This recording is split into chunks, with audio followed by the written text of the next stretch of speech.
First camera up is the JVC Addiction. It's a pretty easy to use camera, menus are easy to navigate and there is a screen on it too. It's pretty easy to mount, so wherever you put it you can make sure the camera remains upright. The problem with the JVC is when you come into low light, the footage seems to get pretty dark and quite noisy. Sound quality on the JVC is generally pretty good. There's no housing on the camera, so you do pick up some wind noise, but any talking or shouting or noises you'd expect the camera to pick up, it picks up fine.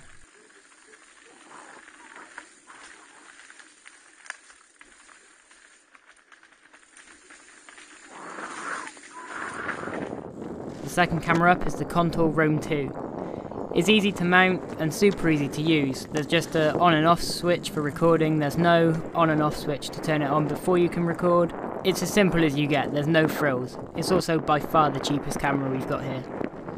There's no housing on the camera, so sound wise you do get some wind noise, but the rest of the sound quality is pretty good.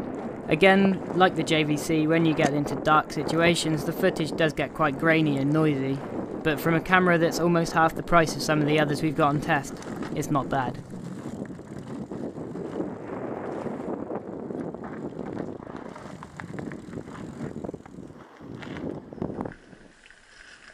So the third camera up is the Sony Action Cam. It's the only camera other than the GoPro cameras which has a waterproof housing. Sound wise, even though it's in the housing, it still picks up most of the things you'd like it to, although wind noise is a hell of a lot quieter. As you can see from watching the footage, the white balance isn't perfect, but it's something you can easily sort out in editing software afterwards if you're prepared to do it. The Sony's the only camera on test to have proper optical image stabilisation, which does work really well, although we didn't use it while filming the video you're watching here.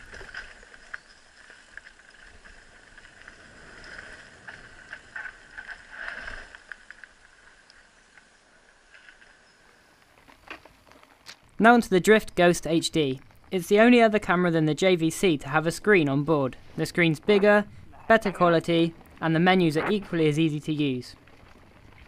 There's also no housing on the Drift, and the lens rotates so you can get it level wherever you mount it. It's the only camera to come with a convincing goggle mount too. Even though there's no housing, the sound quality's still good and not too wind noisy. The footage is pretty good, and judging on the price, it's one that we think will be popular.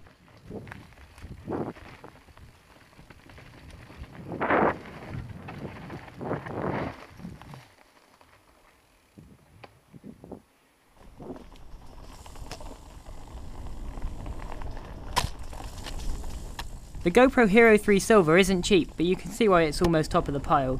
The footage is super clear and copes really well with the dark woodlands. The contrast and white balance are both really good straight off the camera, so you don't need to play with the footage in aftermarket editing software.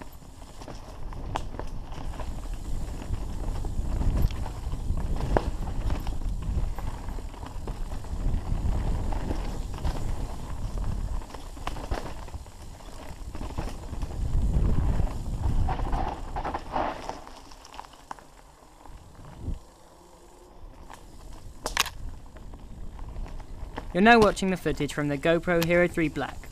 It's the only footage we've had to do any post-processing to after filming. The reason for that is that we've shot it in GoPro's ProTune mode. The footage from ProTune is deliberately flattened, allowing for more possibilities in post-processing. Although we used the ProTune mode to film this footage, you don't have to use it when filming with the GoPro Hero 3 Black.